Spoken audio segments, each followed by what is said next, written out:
नमस्कार मित्रांनो आज आपण विज्ञान आणि तंत्रज्ञान इयत्ता 9वी या विषयासंदर्भात आज आपण या व्हिडिओमध्ये थोडक्यात चर्चा करणार आहोत. सर्वप्रथम विज्ञान आणि तंत्रज्ञान इयत्ता 9वी मधील आपण पहिल्या प्रकरणाबद्दल या व्हिडिओमध्ये चर्चा करत आहोत. आज या माझ्या मोबाईलच्या स्क्रीनवरती जर या ठिकाणी तुम्ही पाहिलं तर एक प्रश्न या ठिकाणी मी तुम्हाला विचारतोय की पुढीलपैकी कोणकोणत्या उदाहरणांमध्ये तुम्हाला गतीची जाणीव होते. म्हणजे गती असणे आणि नसणे याचं स्पष्टीकरण आपल्याला या 4 उदाहरणांच्या माध्यमातून द्यायचं आहे. पहिला मुद्दा आहे पक्ष्यांचे उडणे, थांबलेली रेल्वेगाडी, हवेतून उडणारा पालापाचोळा आणि शेवटचा मुद्दा आहे डोंगरावरती स्थिर असलेला दगड. यामध्ये जर आपण पाहिलं तर पक्ष्यांचे उडणे, साहजिकच पक्षी एका जागेवरून दुसऱ्या जागी जात असतात, त्यांची हालचाल होत असते आणि म्हणून या ठिकाणी त्यांना गती आहे असं आपल्याला या ठिकाणी म्हणावं लागेल. त्याचबरोबर हवेतून उडणारा पालापाचोळा, हवेबरोबर पालापाचोळा सुद्धा एका ठिकाणाहून दुसऱ्या ठिकाणी हवेच्या गतीबरोबर वाहत जातो, म्हणजे यामध्ये सुद्धा गती आहे असं आपल्याला म्हणावं लागेल. मात्र थांबलेली रेल्वेगाडी आणि डोंगरावरती स्थिर असलेला दगड यामध्ये गती नाही असं आपल्याला या ठिकाणी म्हणावं लागेल. मग या 4 उदाहरणांवरून आपल्याला एक गोष्ट लक्षात येते की एखाद्या वस्तूला गती असणे किंवा नसणे म्हणजे काय.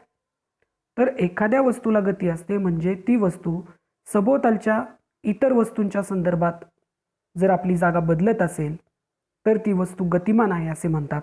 आणि जर ती वस्तू सभोवतालच्या वस्तू संदर्भात आपली जागा बदलत नसेल तर त्या वस्तूला गती नाही, म्हणजे वस्तू स्थिर आहे असं आपण या ठिकाणी म्हणतो. म्हणजे या 4 उदाहरणांमध्ये जर आपण पाहिलं तर पक्ष्यांचे उडणे आणि हवेतून उडणारा पालापाचोळा यामध्ये गती आपल्याला दिसून येते. तर थांबलेली रेल्वेगाडी आणि डोंगरावरती स्थिर असलेला दगड यामध्ये गती नाही असं आपल्याला या ठिकाणी म्हणावं लागेल. त्याचबरोबर मी तुमच्यासमोर अजून एक दुसरं उदाहरण घेऊन येतोय. मी आणखीन एक प्रश्न तुमच्यासमोर ठेवतोय. बसमधून आपण जेव्हा प्रवास करत असतो तेव्हा आपल्या शेजारी बसलेली व्यक्ती गतिमान आहे का किंवा असते का, असा जर प्रश्न आपण विचारला तर साहजिकच त्याचं उत्तर येतं की शेजारी असलेली जी व्यक्ती आहे ती गतिमान नसते. पण जर आपण बसच्या खिडकीच्या बाहेर जर आपण डोकावलं तर आपल्याला रस्त्यावरच्या झाडे आपल्याला गतिमान असताना दिसतात. म्हणजे शेजारी बसलेला माणूस गतिमान आहे आपल्याला दिसत नाही, पण रस्त्यावरच्या माणसाच्या दृष्टीने मात्र तो गतिमान आहे आणि तो गतिमान त्या ठिकाणी दिसत असतो. म्हणजे या ठिकाणी एखादी वस्तू गतिमान आहे किंवा नाही हे निश्चित करण्यासाठी आपल्याला काही गोष्टींचा विचार करावा लागतो. आणि ती गोष्ट कोणती आहे तर इथं स्क्रीनवरती दिसते पहा. एखादी वस्तू गतिमान आहे किंवा नाही हे निश्चित करण्यासाठी ती वस्तू सभोवतालच्या इतर वस्तूंच्या संदर्भात आपली जागा बदलत आहे की नाही याचा विचार करावा लागतो. म्हणजे या 2 प्रश्नांच्या माध्यमातून आपण सांगू शकतो की एखादी वस्तू गतिमान कधी आहे आणि वस्तू स्थिर कधी आहे याविषयी आपण या 2 प्रश्नांच्या माध्यमातून आपण आता चर्चा केली. म्हणजे या ठिकाणी एक संकल्पना पुढे येते आणि ती संकल्पना आहे वस्तूची गती. मग वस्तूच्या गतीची आपल्याला वैज्ञानिक व्याख्या काय करता येईल तर अतिशय साधी व्याख्या आपल्याला या ठिकाणी वैज्ञानिक व्याख्या करता येईल आणि ती व्याख्या या ठिकाणी आपण आपल्या या स्क्रीनवरती या ठिकाणी पाहत आहोत. काय व्याख्या आहे ती व्याख्या जर आपण पाहिली तर पहा, जर एखादी वस्तू सभोवतालच्या संदर्भात तिची जागा बदलत असेल तर ती वस्तू गतिमान आहे असे म्हणतात. वस्तू सभोवतालच्या संदर्भात तिची जागा बदलत नसेल तर ती स्थिर वस्तू आहे असे म्हणतात. म्हणजे वैज्ञानिक दृष्टिकोनातून वस्तूची जी गती आहे त्याविषयीची माहिती या ठिकाणी आपण पाहिली. आता आपण दुसऱ्या एका संकल्पनेकडे जाऊया. अतिशय साधी आणि सोपी संकल्पना आहे.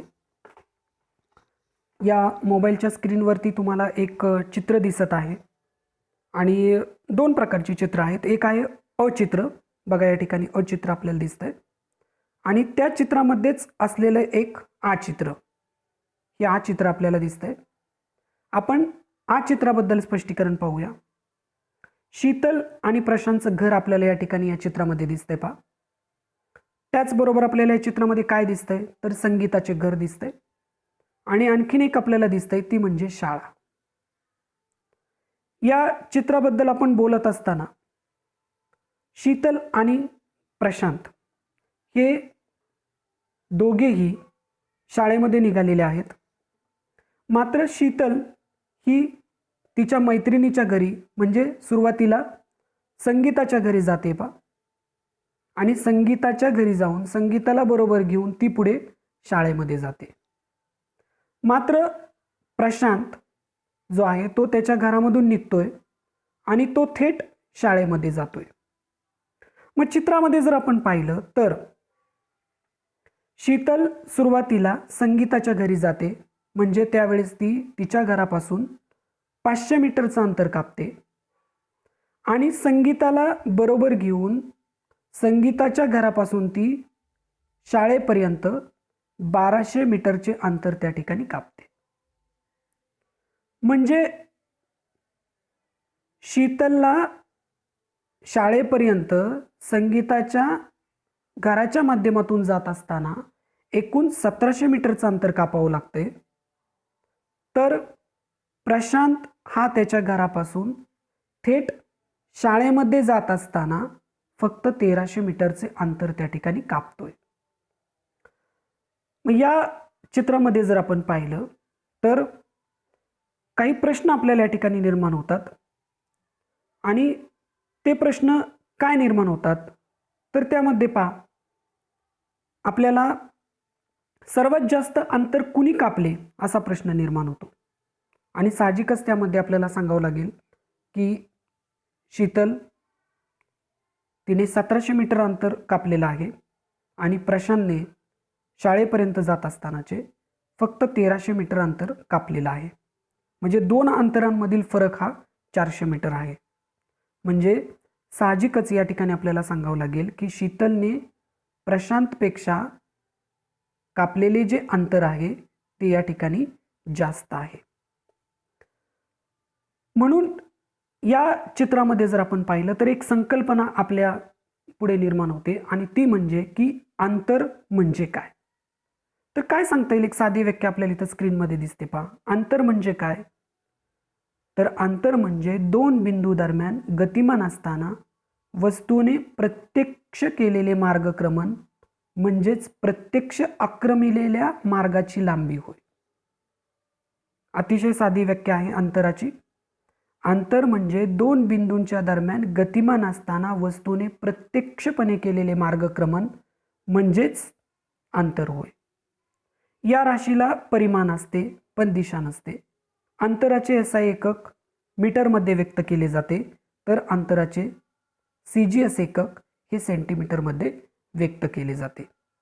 म्हणजे या चित्रामध्ये जर आपण पाहिलं तर शीतलने शाळेपर्यंतचं कापलेलं अंतर हे 1700 मीटर आहे. म्हणजे संगीताच्या घरापासून शाळेपर्यंतचं अंतर हे 1200 मीटर अधिक शीतलने संगीताच्या घरापर्यंत कापलेलं हे अंतर म्हणजे 500 मीटर म्हणजे हे 1700 मीटर.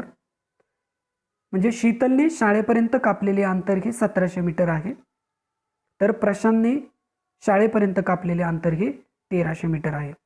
मग या आकृतीमध्ये जर आपण पाहिलं तर या आकृतीमध्ये ए बिंदूपाशी जर आपण पाहिलं ए बिंदू तर जी नागमोडी रेषा आपल्याला दिसते बी बिंदूपर्यंतची, ए बिंदूपासून बी बिंदूपर्यंतची, तर या नागमोडी रेषा आपल्याला अंतर दर्शवतात आणि आत्ताच आपण अंतराची व्याख्या या ठिकाणी पाहिली. तर अंतर ची व्याख्या आपण परत एकदा पाहूया. दोन बिंदूंच्या दरम्यान गतिमान असताना वस्तूने प्रत्यक्ष केलेले मार्गक्रमण म्हणजेच प्रत्यक्ष आक्रमिलेल्या मार्गाची लांबी म्हणजेच अंतर होय. या आकृतीमध्ये जर आपण पाहिलं तर अजून एक दुसरा मुद्दा आपल्या लक्षात येतो की शीतल आणि प्रशांत आणि संगीता यांनी विशिष्ट अंतर कापलेलं आहे आणि हे सर्वजण शाळेमध्ये पोचलेले आहेत. म्हणजेच त्यांनी त्यांच्या घरापासून विशिष्ट अंतर कापून शाळेमध्ये पोचत असताना त्यांचं एक प्रकारे त्यांच्या घरापासून शाळेपर्यंत विस्थापन झालेलं आहे. म्हणजे इथं एक नवीन शब्द आपल्यासमोर येतोय आणि तो म्हणजे विस्थापन. आणि म्हणून विस्थापनाची व्याख्या सुद्धा आपल्याला पाहणं अतिशय गरजेचं आहे. मग काय आहे विस्थापन? तर विस्थापन म्हणजे व्याख्या दिसते आपल्याला स्क्रीनवरती. विस्थापन म्हणजे गतिमानतेच्या आरंभ बिंदूपासून अंतिम बिंदूपर्यंतचे सर्वात कमी अंतर म्हणजे विस्थापन. आणि या राशीला परिमाण असते आणि दिशाही असते.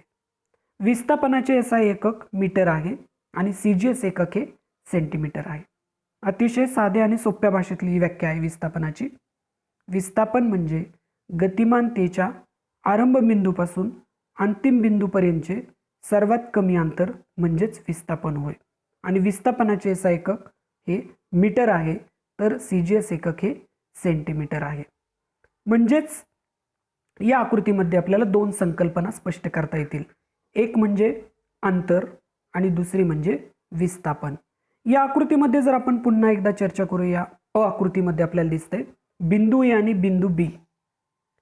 बिंदू A आणि बिंदू B पासून नागमोडी रेषा ज्या आपल्याला दिसत आहेत ते म्हणजे विशिष्ट कापलेले अंतर आहे. तर बिंदू A पासून बिंदू B पर्यंत जेव्हा डॉटेड लाईनने आपल्याला दाखवलेले आहे ते म्हणजे बिंदू A चे बिंदू B पर्यंत झालेलं विस्थापन आहे.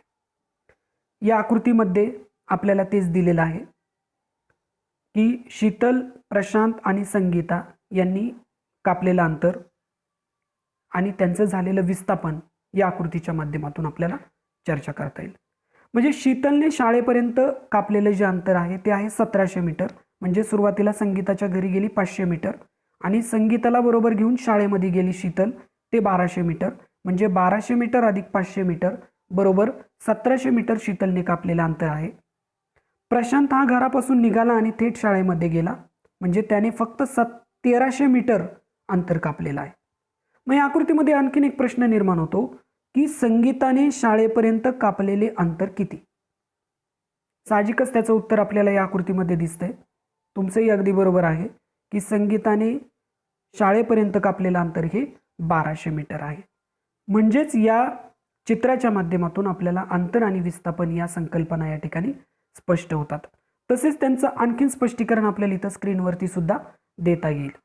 आणि आकृतीच्या साहाय्याने जर आपण पाहिलं तर या आकृतीमध्ये मार्ग A आणि मार्ग B असं सुद्धा या ठिकाणी दाखवलेलं आहे आणि त्याचं सुद्धा स्पष्टीकरण या व्हिडिओच्या माध्यमातून आपल्याला या ठिकाणी देता येईल. म्हणजे एकूण शीतलला चालावे लागलेले अंतर AB अधिक BC बरोबर 500 मीटर अधिक 1200 मीटर बरोबर 1700 मीटर शीतलने अंतर कापलेलं आहे. तर प्रशांतने AC हे अंतर कापलेलं आहे, म्हणजे घरापासून शाळेपर्यंत म्हणजे 1300 मीटर अंतर हे कापलेलं आहे. मग अशा पद्धतीने आपल्याला या संकल्पना या ठिकाणी स्पष्ट करता येतील आकृतीच्या माध्यमातून अंतर आणि विस्थापन. पुन्हा एकदा आपण शेवटी जाता जाता एक अंतराची व्याख्या पाहूया. अंतर म्हणजे दोन बिंदू दरम्यान गतिमान असताना वस्तूने प्रत्यक्ष केलेले मार्गक्रमण म्हणजेच प्रत्यक्ष आक्रमिलेल्या मार्गाची लांबी होय. आणि या राशीला परिमाण असते पण दिशा नसते. अंतराचे SI एकक मीटर आहे तर अंतराचे CGS एकक हे सेंटीमीटर आहे. आणि विस्थापन म्हणजे काय तर गतिमानतेचा आरंभ बिंदू आणि अंतिम बिंदू पर्यंतचे सर्वात कमी अंतर होय. या राशीला परिमाण असते व दिशाही असते. विस्थापनाचे SI एकक मीटर आहे आणि CGS एकक हे सेंटीमीटर आहे.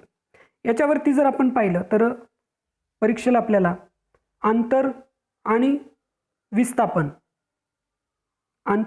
विस्थापन यातील फरक स्पष्ट करा असा प्रश्न त्या ठिकाणी आपल्याला परीक्षेला विचारला जातो. त्याचबरोबर व्याख्या स्पष्ट करा असा सुद्धा प्रश्न आपल्याला या परीक्षेमध्ये अंतर आणि विस्थापनाच्या संदर्भात विचारला जातो.